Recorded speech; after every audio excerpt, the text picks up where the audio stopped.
Good morning, students. Good morning, math enthusiasts. Today, we are going to discuss about verifying trigonometric identities. In our previous video, we have discussed and derived the 17 trigonometric identities, which we are going to use in these items. In verifying identities, we should see to it that we have memorized most of the 17 trigonometric identities so that when we come across with problems like this, substitutions of identities will be easy for us. Now, if you look at this equation, we have here the left side and the right side. In verifying trigonometric identities, you start looking at which part of the equation is complicated. As you can see in item 1, the left side is more complicated than the right side. So we manipulate the left side so that it becomes equal to the right side. Tangent theta times cotangent theta plus tangent theta is equal to secant squared theta. Now, some students would easily substitute, especially because many students can memorize directly the reciprocal relations. So some students may substitute sine over cosine, cosine over sine, plus sine over cosine. Of course, that is still allowed. You can do that. And still, for sure, you will arrive at secant squared theta if there is no problem with regards to your algebra. But such procedure is longer. So we have here a shorter approach. All you have to do is multiply tangent theta times cotangent theta, which is tangent theta cot theta, and tangent theta times tangent theta is tan squared theta, and bring down secant squared theta. Now we know that tangent theta and cotangent theta are reciprocal, so that their product is equal to 1.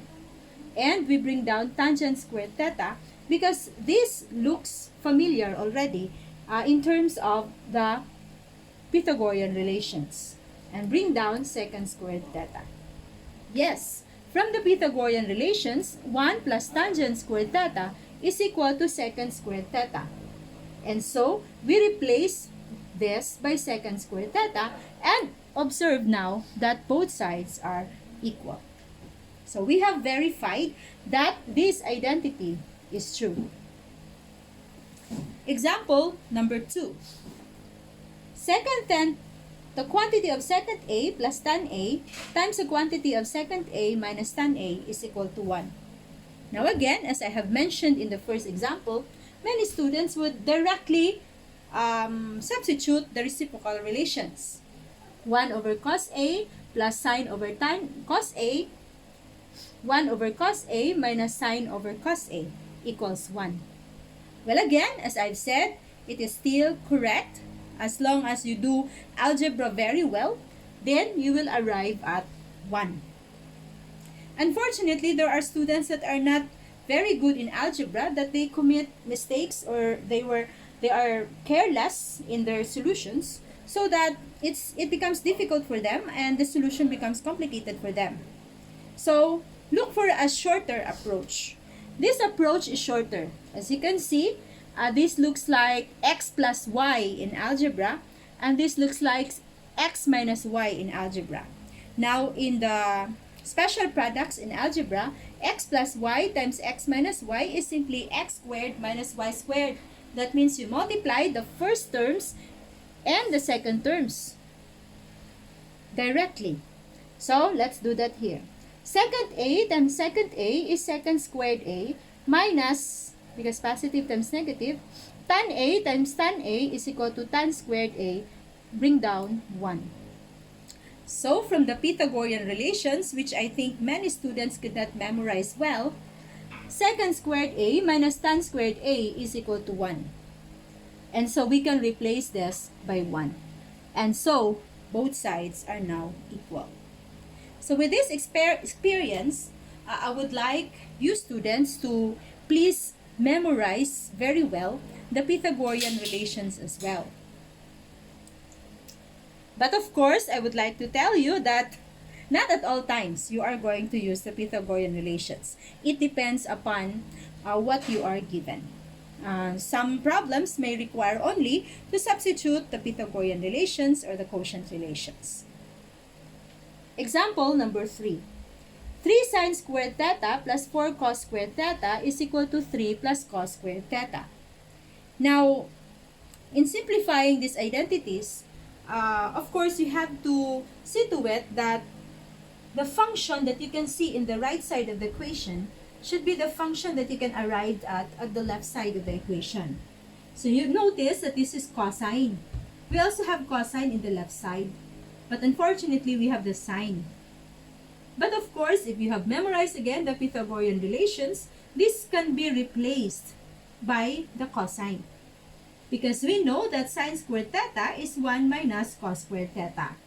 Again, warning for you students, this is only applicable if your exponent is 2.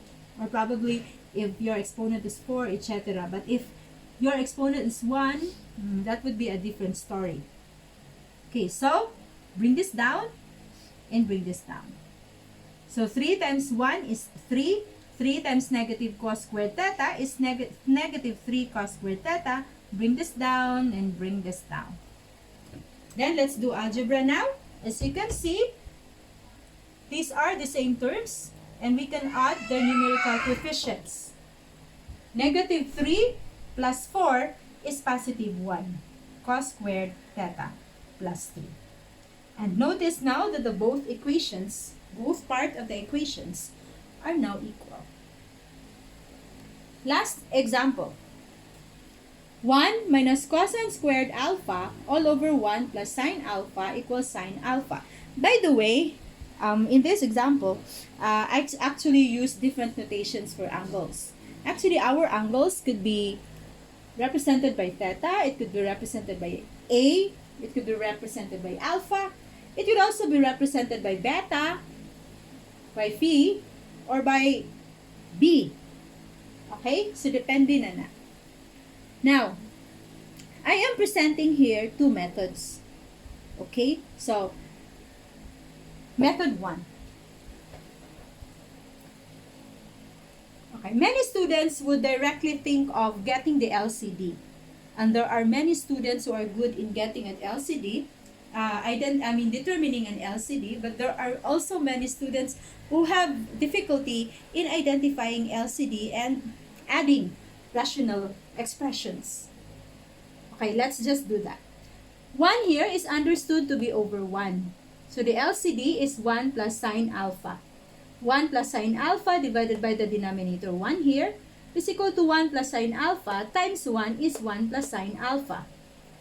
1 plus sine alpha divided by itself is 1 times negative cos squared alpha is negative cos squared alpha.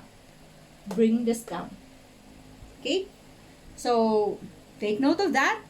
Your algebra is a prerequisite in trigonometric identities as well as in trigonometric equations.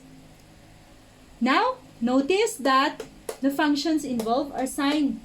So, what are we going to do with the cosine here? We will replace it with an identity that is, of course, containing the sine function. We know that cos squared alpha is equal to 1 minus sine squared alpha.